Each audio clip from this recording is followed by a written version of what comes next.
Então, eu vou tentar apresentar o modelo aqui para a senhora. Não garanto que a qualidade vai ficar tão boa, porque eu não sou tão expert no assunto, estou aprendendo a mexer agora, mas eu espero que eu consiga passar a ideia do que nós fizemos ali, né? Bom, só para a senhora entender como a gente chegou naquele modelo que foi enviado, nós fizemos uma reunião na segunda-feira passada e dessa reunião, né, ficou decidido que cada um tentaria fazer uma leitura individual, uma análise individual, e a partir dessa análise tentaria ali trazer o seu modelo teórico, né, para discussão em uma outra reunião que nós fizemos posteriormente. Como a senhora pode ver aqui, está disponível, né? Tem todos os modelos dos colegas que nós trouxemos, né, individualmente. E aí, na sexta-feira, nós fizemos uma outra reunião, onde cada um apresentou o seu modelo individual. Teve ali cerca de 5 minutos, né, para apresentar as ideias, suas interpretações. E a partir dessas interpretações individuais, nós elaboramos um modelo conjunto. A lógica que nós seguimos para fazer a elaboração desses modelos, ela foi a mesma lógica que nós utilizamos com a senhora, né? Que era considerar os aspectos antecessores, os aspectos que faziam parte, os resultados desse processo. Quando nós fizemos a apresentação ali, ficou muito claro que havia um consenso, tanto na questão inicial, assim, não um consenso total, mas havia muita similaridade de interpretação, tanto nos aspectos que iniciaram o processo, quanto nos resultados. Então, as maiores divergências que nós encontramos realmente foram relacionadas ao que o que compunha, né, a parte do meio do processo ali, e foi isso que nós debatemos em conjunto. Bom, com base nisso tudo, nós chegamos nesse modelo aqui,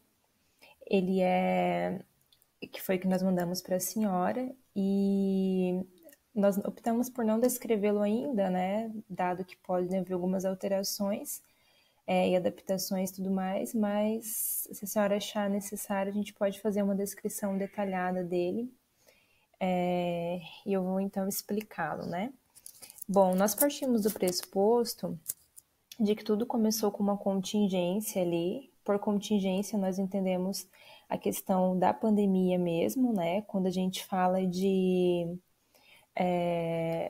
da pandemia, a gente pensou assim na questão do fica em casa, de todo esse movimento de isolamento social que levou, né, as instituições a terem que tomar algumas medidas.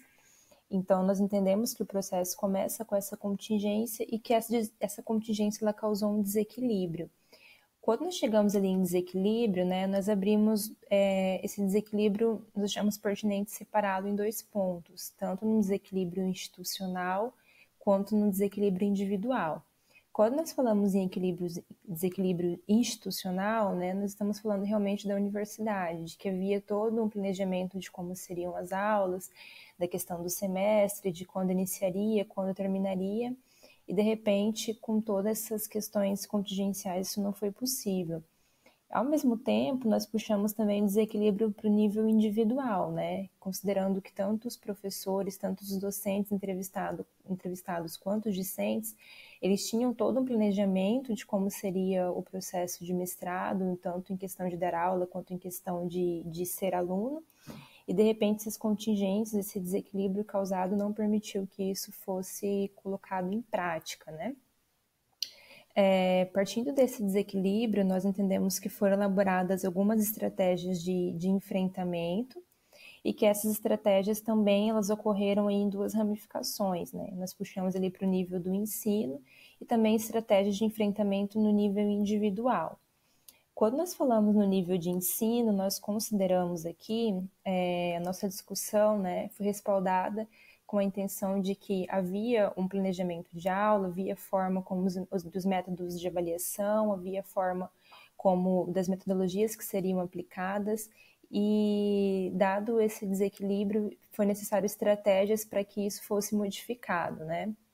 Ou seja, a questão que os professores bastante argumentaram de trazer o ensino presencial para o modo remoto de uma hora para outra, sem planejamento, né? Então, nessa questão, nós entendemos que houveram influências tanto de aspectos facilitadores quanto de adversidades. Quando a gente fala aqui em aspectos facilitadores, nós consideramos ali a questão, tudo aquilo que, de certa maneira, teve influência positiva, né, nessas adaptações, os recursos que foram facilitados, a riqueza de plataformas disponíveis, toda a questão que facilitou, de certa forma, essa adaptação, essa questão de estratégia de enfrentamento no âmbito do ensino. E também nós entendemos as questões das adversidades, né, que são tanto as menções ali, a internet que cai, a questão de falta de não ter uma interação tão forte pela mediação tecnológica, as questões que, de certa maneira, influenciaram essa elaboração de estratégia não de uma forma positiva, digamos assim. E no nível individual, né, nós consideramos que também as estratégias de enfrentamento do nível individual, elas tiveram influência de questões que nós entendemos como competências e também de questões que nós interpretamos ali como inabilidades, né? Quando a gente fala de competência, a gente está querendo remeter a questão de, o professor, ele tinha experiência prévia com EAD, então para ele foi mais tranquilo, o aluno tinha experiência prévia com EAD, tinha uma resiliência maior, e nas questões individuais, né, de inabilidades, nós entendemos ali a questão de não ter tanta habilidade com o EAD, a questão de não ser tão resiliente em ficar em isolamento. Então, essas foram as falas, né, que nós interpretamos que, de certa maneira, influenciaram negativamente as estratégias individuais, né, as inabilidades. Partindo dessas estratégias de enfrentamento, né, tanto no âmbito do ensino quanto no âmbito individual, dessa elaboração e desses aspectos que influenciaram essas estratégias, nós entendemos que isso tudo ocasionou em algum nível uma mudança, né? Uma mudança de comportamento, uma mudança de hábito, uma mudança de forma de enfrentar, de ver o mestrado, né, de viver o mestrado tanto no nível do docente, enquanto ensinando um aluno em início de processo de mestrado, quanto no nível do discente de estar vivendo esse processo de mestrado. E dessa mudança, nós entendemos que tiveram 3 resultados, assim, que nós agrupamos, né, como 3 resultados principais, que seriam os impactos. Então, os impactos, a gente pensou tanto impactos em um âmbito positivo quanto negativo. Nós até discutimos a necessidade de separação ou não, ou se seria viável mencionar, né, essa dupla de impacto na hora da descrição. Também nós entendemos que essa mudança ela levou a uma aprendizagem, né, tanto por parte dos discentes quanto por parte dos docentes. Foram as questões que eles aprenderam em decorrência dessa mudança. E também nós discutimos ali a respeito da adequação e da incorporação de novos hábitos. Então, quando a gente fala em adequação, né, foram hábitos que já existiam anteriormente, que nós entendemos que, por conta do processo em EAD, do processo remoto, do isolamento, eles foram adequados. E quando a gente fala em incorporação, nós quisemos trazer ali um pouco dos hábitos que até então não eram parte desse cotidiano, dessa rotina, e que foram incorporados.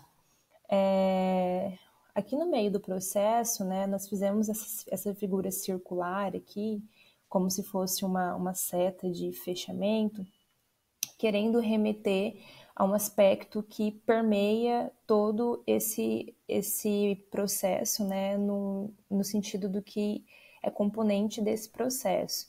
E isso seria a interação. Então, aqui nós quisemos trazer essa ideia de que a interação está permeando toda a decorrência desse processo.